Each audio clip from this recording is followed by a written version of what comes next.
আপনি কি জানেন আমাদের হাতের কাছের এই বঙ্গোপসাগরের লোনা জলের নিচে লুকিয়ে আছে কয়েক হাজার কোটি টাকার সম্পদ।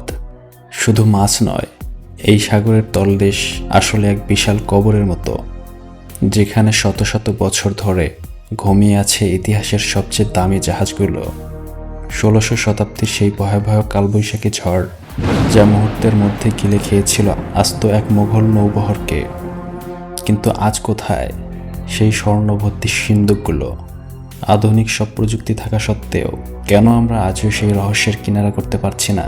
কি লুকিয়ে আছে এই অতল গহ্বরে?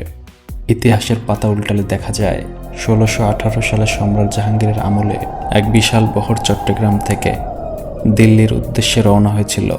জাহাজে ছিল মগ জলদস্যুদের থেকে উদ্ধার করা বিপুল পরিমাণ সোনা, হীরা এবং মূল্যবান রত্ন। কিন্তু হাতিয়া ও সন্দ্বীপের মধ্যবর্তী কোনো এক জায়গায় হানা দেয় এক বিধ্বংসী ঘূর্ণিঝড়। মাত্র কয়েক ঘন্টার ব্যবধানে বঙ্গোপসাগরের গভীরে চিরতলে হারিয়ে যায়। অনেকে মনে করেন এই সম্পদের খোঁজ পাওয়া গেলে পাল্টে যেতে পারত দক্ষিণ এশিয়ার অর্থনীতি। কিন্তু সমুদ্রের নিচে প্রবল স্রোত আর পলিমাটির স্তূপ সেই জাহাজগুলোকে এমনভাবে ঢেকে ফেলেছে যে সোনার খোঁজ পাওয়া তো দূরের কথা, জাহাজের একটা কাঠ পাওয়া এখন অসম্ভব হয়ে দাঁড়িয়েছে।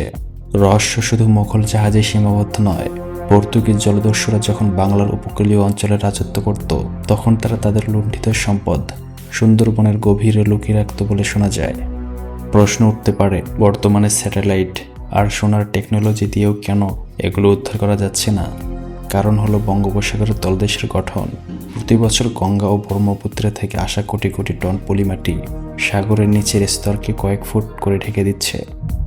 অর্থাৎ সেই ঐতিহাসিক জাহাজগুলো এখন মাটির ১০০ থেকে ১৫০ ফুট নিচে চাপা পড়ে আছে, যা উদ্ধার করা বর্তমান প্রযুক্তিতে প্রায় অসম্ভব।